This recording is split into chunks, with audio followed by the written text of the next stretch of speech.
पनवेलमध्ये काल राज ठाकरे यांनी भाषण करत असताना पनवेल या ठिकाणी सुरू असलेल्या डान्स बारवरती टीका केली होती आणि यानंतर आहे ते मनसे आक्रमक झाली आणि काल रात्री डान्स बारची तोडफोड करण्यात आली।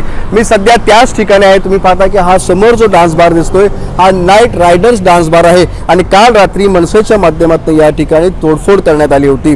काल राज ठाकरे शेतकरी कामगार पक्षाच्या मेळाव्याला आले होते आणि त्या ठिकाणी भाषण करत असताना रायगड जिल्हा हा छत्रपती शिवाजी महाराजांच्या स्वराज्याची राजधानी होती आणि त्याच रायगडमध्ये पनवेलमध्ये आहेत ते सर्वाधिक डान्स बार सुरू आहेत आणि या डान्स बारमध्ये या ठिकाणचा स्थानिक तरुण हा बर्बाद होतोय अशा प्रकारची टीका केली होती आणि त्यानंतर मनसे ही आक्रमक झाली आणि काल रात्री याच डान्स बारवरती आहे तिने दगडफेक केली होती आणि हे डान्स बार बंद करावे अशा प्रकारची मागणी मनसेच्या माध्यमातून करण्यात आलेली आहे। आपण जर पार्श्वभूमी या सर्वाची पाहिली तर महाराष्ट्रामध्ये सर्वाधिक डान्स बार हे पनवेल नवी मुंबईमध्ये आहेत आणि याच विरोधामध्ये काही वर्षापूर्वी या ठिकाणचे माजी शेतकरी कामगार पक्षाचे आमदार विवेक पाटील यांनी आवाज उठवला होता आणि त्यानंतर तत्कालीन गृहमंत्री जे आहेत आर पाटील यांनी डान्स बार बंदी कायदा आणला होता आणि डान्स बार बंद केले होते। मात्र प्रत्यक्षात जर आता पाहिलं तर या कायद्याची पूर्णपणे या ठिकाणी धुळदाण उडालेली आहे। कायदा पाळला जात नाही आणि अनेक ठिकाणी नवी मुंबई पनवेलमध्ये असेल सकाळी पहाटे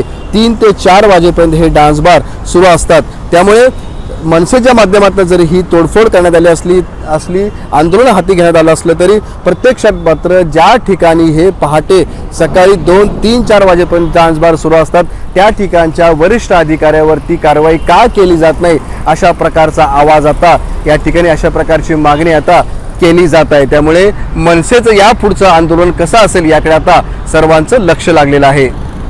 विनायक पाटील, एबीपी माझा, पनवेल, नवी मुंबई।